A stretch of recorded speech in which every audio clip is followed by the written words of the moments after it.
Et si le bonheur était de retour? Et si, les gars, ce qu'on avait imaginé avant qu'Mbappé signe au Real Madrid, des performances comme ce qu'on est en train de voir depuis décembre, un Kylian Mbappé qu'on se dit à chaque fois, ça y est, là c'est son meilleur match de l'année, ça y est, ça c'est son meilleur match de l'année, et qu'on est en train de retrouver, en train de nous donner des frissons, en train de commencer à marquer des doublés. Et si ce moment de bonheur était arrivé? Et si? Et dans les commentaires. Et si? Et après tu mets la suite que tu veux. Et si le Real gagnera la Ligue des Champions? Et si le Real va faire le doublé? Et si? C'est un faux espoir. Qui sait? Les amis, bonjour à tous. J'espère que vous allez bien et que tout se passe pour le mieux pour vous. Victoire 4-1 du Real Madrid contre Las Palmas, qui a marqué en premier, avec un record sur cette saison, le but le plus rapide de Liga, si je ne me trompe pas. Un match à 16h15.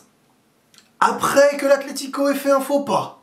Après le faux pas du Barça, qui te donne la possibilité de te retrouver premier de la Liga. Si tu gagnes, que ce soit 1-0, 2-1, 3-2, 4-3, peu importe, on sait que ça ne peut pas se passer comme ça, sans problème. Il faut toujours surmonter un truc. Et Las Palmas qui met le premier but à la première minute, je crois, et sur, pour moi, une grande erreur d'inattention de la part de Vasquez. Vasquez, on peut lui trouver beaucoup de points positifs, hein, offensivement et tout, quand ça joue, quand tu domines. C'est pas lui qui va rater son contrôle, globalement, c'est pas lui que tu vas dire, il a aucune finesse de jeu, c'est pas lui, offensivement, tu vas dire, il fait tâche offensivement. Non, c'est un joueur qui a grandi en haut, pas un joueur qui a grandi en bas. Mais toi, tu le mets là où il a pas grandi, sans avoir même l'aspect athlétique, etc. Donc, bref, Vasquez, dans les gros matchs de Ligue des Champions, sera un problème. Et je vais aller plus loin. Même dans ce moment de fête, là où le Real Madrid récupère la première place de Liga, je vais mettre ma petite touche négative. Je ne sens pas ce Real Madrid en Ligue des Champions. Je vous le dis honnêtement. Par contre, le championnat, là, il y a vraiment moyen. T'as 7 points d'avance sur le Barça. T'as 2 points sur l'Atlético, qui a pour moi plus de chances de perdre des points que le Barça. Même si on dit ça, mais attention, l'Atlético a quand même fait un enchaînement qui pouvait être problématique dans son enchaînement de victoires. Maintenant, les gars, la Liga, il faut être concentré. Faut pas la lâcher. Les points positifs du match, on va y aller progressivement. Déjà, tu perds au score, mais tu sens que ton football est quand même cohérent offensivement. Alors, t'as pas de milieu défensif. Et dans un match face à une équipe plus forte, ça va être très dangereux. Ça aussi, je le ressens dans le match. Très dangereux de se retrouver sans milieu défensif. Que ce soit Tchouaméni, que ce soit Camavinga, etc. T'en as l'obligation d'en avoir un. Moi, je pars du principe où tu mets Tchouaméni, comme ça, tu ne mets pas défenseur central. Et Asensio, tu le remets derrière. Après, on verra Alaba. Parce qu'à Alaba, avoir un joueur avec un tel leadership, c'est le joueur, tout le monde l'écoute. Tout le monde fait, et lui il a l'expérience et il sait ce qu'il fait, il sait ce qu'il dit, et ça fait du bien, ça manque au Real depuis un moment. Donc retrouver Alaba, c'est un grand bienfait. Il a une patte, il stabilise sa défense, il sait jouer en construction, sous pressing, sans le pressing, c'est même un joueur que tu vas pas te jeter sur lui, tu sais que c'est un joueur technique, qui a du ballon, et en plus qui peut très bien balancer sur Mbappé, sur Vini, sur Rodrigo, etc. Il a de l'inspiration offensive, même pour un mec défensif, dans sa créativité. On espère juste qu'il retrouve son niveau, parce qu'après les croisés et des blessures aussi longues, et c'est pas sa première, et il a un certain âge, on sait pas. On sait pas. Mais il peut stabiliser certaines choses de sa défense, même sans être un grand, au meilleur de sa forme défensive, sur d'autres aspects. Parce que t'as Rudiger à côté et tout. Asensio, moi ça me fait plaisir aussi ce qu'il fait. Je le vois. Franchement, c'est un gars qui doit rester dans l'équipe 1, que ce soit parfois remplaçant, titulaire et tout. Il a une assurance dans la construction. Il sait utiliser son aspect physique pour dépasser parfois un pressing, un joueur qui est sur lui. Son jeu de passe est rapide, fluide, quand il faut relancer. Tu vois, il n'y a pas de « j'hésite, je fais toujours… » Il dégage pas de peur, de stress. Pourtant, ça reste un joueur d'une équipe B de base qui est venu avec l'équipe A, l'équipe 1. Et il sait se montrer capable d'être à ce niveau-là. Maintenant, il faudra qu'au très très haut niveau, il fasse attention à son excès d'agressivité ou toujours vouloir bim tacler, bim dégager. Tu te rates un peu, c'est la faute, c'est le rouge parfois, ça peut être le dernier défenseur, ça peut être le penalty comme ça s'est passé la dernière fois, en dernière seconde. Mais globalement, il fait du bien. C'est son poste, il le connaît, et on sent que voilà, il y a de la cohérence. Vasquez, c'est compliqué. Vasquez, c'est compliqué défensivement, il se passe trop de choses de son côté, et ça fait peur. Et au très haut niveau en Ligue des Champions, je le sens pas. Fran Garcia, moi je sais admettre. Fran Garcia, les gars, il est dans son plein potentiel. Encore une fois, c'est pas le joueur où tu pars sur une nouvelle saison en disant c'est lui notre titulaire à tout prix et tout, mais il est dans son plein potentiel. Il peut pas faire mieux. Et forcément, des fois, ça fait du bien. Il sait se montrer passeur, il sait faire les efforts qu'il faut. Il fait ce qu'il sait faire, et c'est ce qu'on lui demande, et voilà. Il compense le manque d'un titulaire à son poste. Et pour l'instant, il le compense assez bien en championnat. Après, attention, je sais mesurer les choses. Et pour moi, il n'est pas encore digne d'être un titulaire au Real Madrid. Mais ce serait moche de parler comme ça, alors que là, il est en train de faire des bonnes performances qui apportent et qui sont intéressantes. Et franchement, il se donne et il a fait du bien. Et il fait du bien. Maintenant, je vais revenir sur Kylian, les gars. Parce qu'il y a Rodrigo aussi à gauche, il y a le débat de Rodrigo à gauche. On aurait pu se dire, il n'y a pas Vini à gauche, Kylian va aller à gauche. Oui, mais c'est son pote. Kylian n'est pas attaquant, c'est pour ça qu'il joue pas bien. J'y reviens, mais c'était honteux de dire des choses comme ça. Kylian est de retour. Et là, tu le mets à gauche, au milieu, tu le mets à gauche en neuf ou à droite, tu vas sentir le niveau. Prise de balle. Ces prises de balle n'ont plus rien à voir avec le début de saison. Ce n'est même pas qu'une histoire de mental. C'est une histoire physique, parce que là on sent qu'il y a un travail qui est fait, qui n'était plus fait, ou il y avait un problème en tout cas sur l'aspect physique, sa capacité à renouveler les courses, et sa lucidité. Quand il contrôle sa non-perte de... Il contrôle, avant rien qu'un contrôle, au début de saison on se dit mais il n'arrive même pas. Et bien sûr, tout ça générait le manque de confiance qui allait naître derrière. Et donc, si avant de contrôler, t'as pas confiance, mais en plus, t'as pas le physique pour cavaler ou renouveler les courses, t'es dans un instinct de faiblesse. Tu réfléchis à des choses auxquelles tu ne dois pas réfléchir. Le Kylian d'aujourd'hui, physiquement, il est revenu. Mentalement, il revient en mode patron. Et footballistiquement, tu lui laisses du champ de loin, il peut te tuer. Et il le montre. Tu lui laisses de la place pour courir, il peut te tuer. Et dans l'inspiration, il peut te tuer. En 1 contre 1, il peut te tuer. Et là, il redevient le joueur qu'il était. Je dis pas qu'il redevient le Kylian Prime, mais il redevient le Kylian qui peut changer un match à lui tout seul. Il devient le Kylian qui, d'une action qui n'est pas une grande occasion, ça devient une occasion et un but. Il devient le Kylian qui, quand il tire son penalty, t'as pas peur. Il peut le rater comme tout le monde, mais on sent que là, c'est l'adversaire qui a peur. On sent que là, il est maître de son ballon et qu'il fait ce qu'il a envie. Que quand il a le ballon, il est au-dessus. Moi, ça, je le sentais pas en 2024. Il avait le ballon, on se disait, j'espère. On était beaucoup plus dans l'espoir parce qu'il a déjà fait que parce qu'on pense que là, actuellement, il peut faire. Et le Kylian d'aujourd'hui, il est maître de son foot. Maître de sa conduite de balle. Maître de l'inspiration, de regarder ce qui se passe. Et il combine bien. Ça se passe bien avec Rodrigo, ça se passe bien avec Bellingham, il sait combiner, l'autre fois ça se passait bien avec Vini, même si Vini il faut un peu là qu'il revienne à son niveau, c'est une petite période légère qui est moins bien, hein. Ça arrive, on le connaît, lui il est capable, il nous a tellement surmonté des situations que... Mais là, on a le Kylian qui se comporte en leader footballistique, leader technique. 1 contre 1, 90% de chance de tuer le gars. Du milieu de terrain, il a le ballon en course, danger qui arrive. Et là, tu vois là, la balle qui met son but en une touche de balle. Jamais il te le met sur la première partie de saison. Le ballon, il le prenait pas comme je vous disais, voilà. Le ballon arrive, tac, il met le pied en opposition, c'est parfait, c'est ce qu'on lui connaît. Des buts d'attaquant numéro 9. Je vous ai toujours dit qu'il pouvait jouer numéro 9. Qu'il l'a déjà fait, que c'est pas un problème, que le problème n'était pas le poste, que le problème était le joueur, ce qu'il était devenu à ce moment-là. Fin de carrière ou pas, ou truc, on savait pas. Mais sur ce qu'on analysait, il n'était pas au niveau. Et il le savait. Mais depuis qu'il a dit, je vais revenir, et après, il y a eu quelques matchs, il y a eu l'Atalanta et tout, depuis, on ressent le joueur, ça y est. Mais tout revient après. Il peut te mettre des doublés chaque match qu'on se dira « Ah, il aurait pu mettre un triplé, c'est dommage ». C'est là, tu vois le grand joueur. Ça me rappelle un peu à l'époque, même Cristiano, quand il jouait, il te mettait un doublé, tu te disais « Ah, il est capable de mettre le quadruplé, il est capable de mettre le triplé ». Là, c'est pareil, il sort avec un doublé. Je crois que c'est son premier doublé, je suis pas sûr. Il sort avec le doublé, et là, tu te dis « Eh, on aurait voulu le triplé ». Parce qu'il y a eu triplé, il y a eu 3 buts annulés dans le match. 3 buts annulés dans le match, mais des buts annulés légitimes. Hein. Mais, je veux dire, ça, c'est un Real, avec son leader, sur ce match, hein, après avec Vini, il y en a plusieurs, mais en termes d'attaque, t'as le leader, et t'as aussi plein de génies hein, autour. Hein. T'as Brahim, certes qu'au début a raté un truc de fou, mais tu sentais que la domination allait continuer. T'as Rodrigo.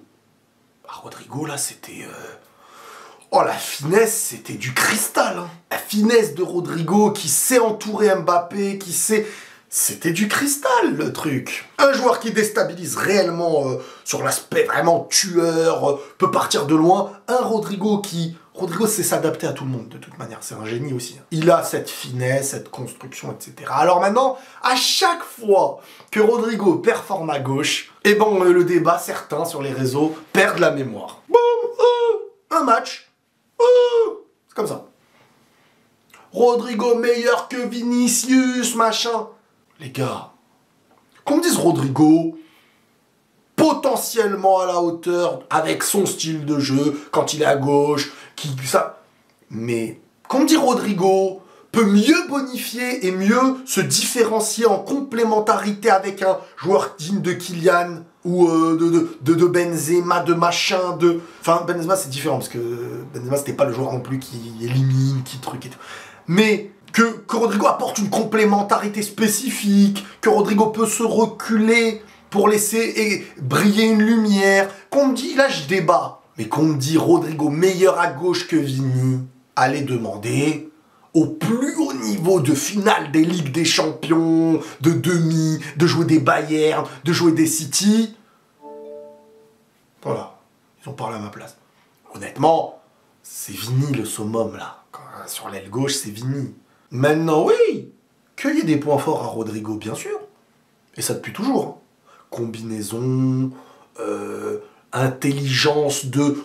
Vini, c'est sa capacité de déstabilisation, mais qui est hors norme, qui te fait gagner. Mais ça n'empêche qu'il y a des points forts aussi à Rodrigo. Mais s'il y en a un qui doit bouger de l'aile gauche pour être mis à droite, c'est pas Vini. On peut aimer du fond de notre cœur Rodrigo. Moi, le premier. Ce qu'il nous montre quand il est à gauche aussi, c'est exceptionnel. C'est lui qui obtient le péno, qui relance tout. Il sait combiner, il est intelligent, il est technique, il peut éliminer, il peut marquer, il est imprévisible, il peut faire la passe, il fait ce que... Mais l'aile gauche, elle est à Vini, les gars.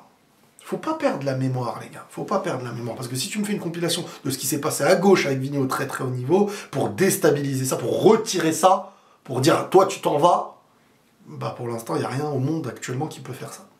C'est aussi simple que ça. Maintenant, il y a Ceballos aussi, très gros match. Mais en fait, comprenez ce que je veux dire, c'est que Ceballos, dans ce genre de match où tu vas être dominateur, Ceballos c'est un poste où il faut quand même défendre. Ou alors, à côté de lui, tu mets un autre gars qui défend. Mais ça pourra pas rester comme ça, t'es obligé à un moment donné, au très très haut niveau, de mettre un mec qui va défendre à côté.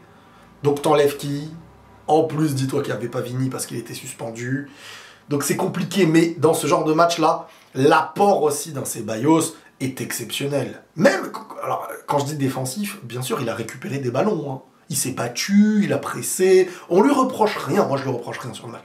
Mais je sais que quand le niveau d'en face arrive, si t'as pas l'aspect de solidifier par un joueur physique, un Tchouaméni ou un Camavinga. Moi, je pars toujours sur Tchouaméni parce que pour moi, Tchouaméni, c'est l'unique milieu défensif de cette équipe-là. Camavinga peut monter plus haut, peut casser des lignes. Voilà, Camavinga, Valverde, Ceballos et tout, c'est des joueurs, voilà. Tchouaméni, c'est le joueur devant la défense. Physiquement, marquage, taclé, jeu aérien et tout, c'est sur lui qu'on compte pour ça. Là où Camavinga, si tu le mets devant une défense, oui, dans plein de matchs, il peut, hein, ça peut bien se passer. Mais duel aérien, duel physique, etc., les capacités de Camavinga, si on vous les demande, vous allez trouver cette capacité de relance rapide, explosivité, casser des lignes. Vous n'allez pas dire, c'est un mec hyper physique qui défend.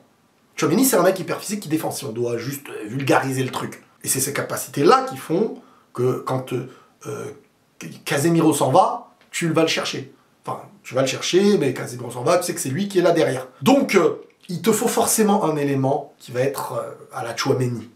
Ou alors, à l'avenir, à la Rodri, etc. Après, c'est vous qui voyez. Si tu peux acheter, si tu peux pas... Mais, Ceballos, malheureusement, ça restera un remplaçant. Donc quand je vois des performances comme ça, moi je suis hyper content parce qu'il fait ce qu'on lui demande. Mais je sais très bien que tu peux pas partir la saison prochaine en disant Ceballos titulaire. Ça aussi, c'est quelque chose, les amis, à prendre en compte. Maintenant, il y a le retour d'Alaba, les gars, et ça j'en ai parlé tout à l'heure. Ça peut remettre les cartes en marche parce que Ancelotti va essayer de plus en plus tôt à le faire rentrer et à un moment donné se dire on lui donne un bon match. Et c'est sur ça qu'on jugera la suite du duo défensif. Il va y avoir des retours avec Rudiger, comment ça se passe et tout. Mais ça peut vraiment faire du bien aussi. La patte gauche, tac à gauche, le pied droit de Rudiger un peu plus à droite. Ils se connaissent. Il y a possibilité, ils sont hyper complémentaires. Juste la question, est-ce que Alaba va récupérer son niveau? Bref, on a les buts. Donc, encore une fois, donc doublé de Kylian. Le penalty, sans froid. Son but, ouverture du pied sur une action instantanée, parfait. On a le but de Brahim, qui est à l'initiative aussi de Kylian, hein, sur sa capacité d'élimination au milieu de terrain, et ça va très très vite ensuite. Sa frappasse, qui est repoussée donc par le gardien, qui ne peut pas la capter, ni la rejeter trop, ni contrôler son dégagement, qui revient sur Vasquez, et intelligemment, et là Vasquez, alors là, à ce truc-là, il n'y a plus rien à lui reprocher. Quand il est à ce niveau-là du terrain, souvent, moi, je ne lui reproche pas grand-chose. Il la remet, Brahim buteur, et super. Encore une fois, l'initiative de Kylian qui fait aussi beaucoup de choses. Et on a le but de Rodrigo sur une belle passe décisive de Fran Garcia, qui encore une fois, comme je vous ai dit, voilà, franchement, sur son intention et son équilibre de dernière passe, il est intéressant. Sa dernière passe, tu vois, voir en retrait, le deuxième poteau parfois, etc. Je trouve que sur ça, oui, bah, clairement, il devance Ferland Mendy. Ferland Mendy n'a pas l'équilibre de la dernière passe. Il s'entre pas très bien.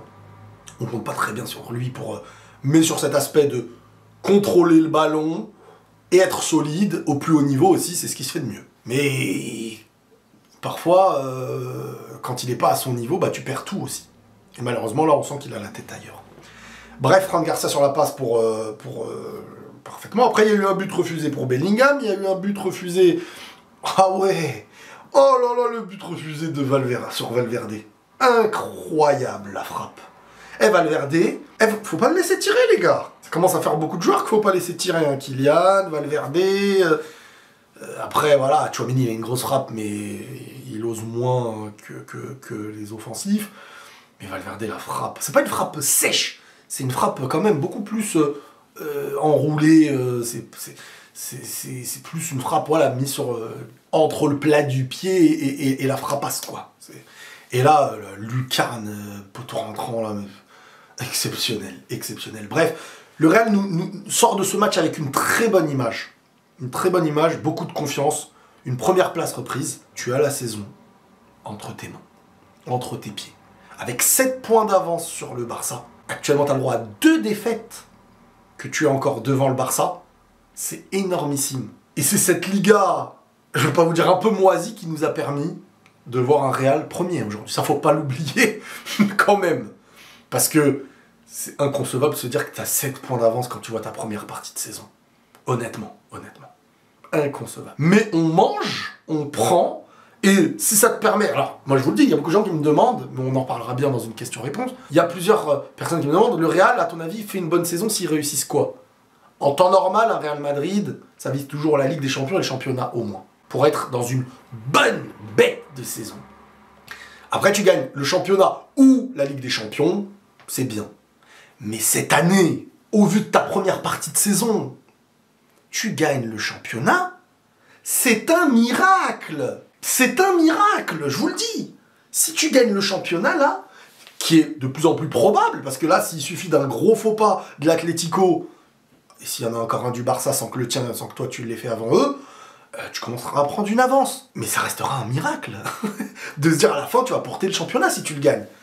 C'est pas encore fait. Il y a de bons signaux. T'es en deuxième partie de saison. T'as 7 points d'avance sur le Barça. L'Atlético, attention. Contre toi, tu les joues. Je suis très loin de me dire que tu les tapes. Et la Ligue des Champions, je suis pas encore très confiant pour la Ligue des Champions. à moins qu'ils arrivent à résoudre l'aspect défensif, et que Vasquez n'est plus titulaire. C'est ça mes points. On reviendra bien sur l'aspect de Kylian en mode patron, en mode top player mondial.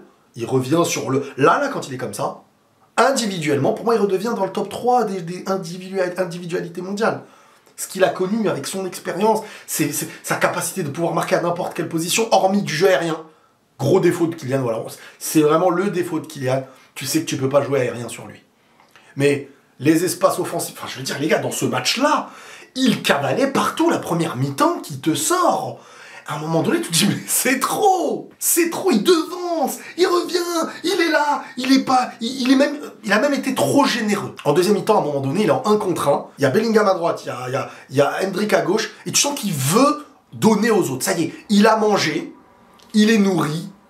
Alors, bien sûr qu'il voudrait un triplé, ça lui aurait fait du bien, mais il a mangé, il est nourri, et là, tu sens que les joueurs veulent se donner. Rodrigo qui donne Rodrigo qui donne à Mbappé. Mbappé qui est là et qui, lui aussi, veut donner à Bellingham à certains moments quand il lui fait son extérieur et puis il cherche à le trouver. Il est dans la compréhension du jeu. Parce que ça y est, il s'est mis dans le jeu, il mange, il se sent en supériorité, il se sent en confiance, il marque. Ça y est, il n'y a plus ces doutes de si je, ça devient une crise, si je... Non, ça y est, tout ça est terminé. Il redevient en mode patron, on n'attend pas qu'il ne fasse pas, en espérant qu'il ne fasse pas un mauvais match. On est dans l'optique de purée, allez, triplé, allez mon gars, explose tout, fais gagner. Là, ça y est, c'est plus la même attente. Il y a eu une belle transition, comme quoi c'est une histoire d'année, quoi. 2024 aura été une catastrophe. Mais 2025 commence, il marche, voilà, quoi, vous connaissez l'expression, il flotte, quoi, sur le terrain. Mentalement, physiquement, techniquement. Moi, c'est surtout ça, hein. C'est pas que l'aspect de... Je remarque des choses isolées. Sa prise de balle, sa première prise de balle, l'intention de jeu. Sans aucun doute. Les 1 contre 1, où il gagne ses 1 contre 1. Là, ça y est, il redevient le Kylian qu'on a connu. Ça fait du bien. Mais ça fait vraiment du bien. Vous voyez, là, quand je faisais ma danse, là, quand il a signé, il y a plein de gens, ils se sont foutus de ma tronche. Sur les réseaux, j'ai pas parlé, j'attendais. La vie est une attente qui donne des réponses. J'attends. C'est à la fin qu'on compte.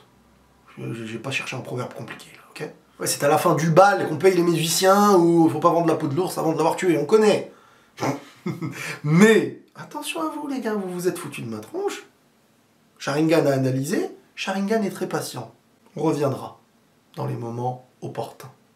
Ou pas, si les moments opportuns ne viennent pas. Mais, la première manche a été faite de votre côté. La deuxième manche peut arriver. Les amis, prenez tous soin de vous. C'est la fête, le Real Madrid est premier. Et jusqu'à quand? Mais en tout cas, on savoure. Prenez tous soin de vous. Et la paix sur vous.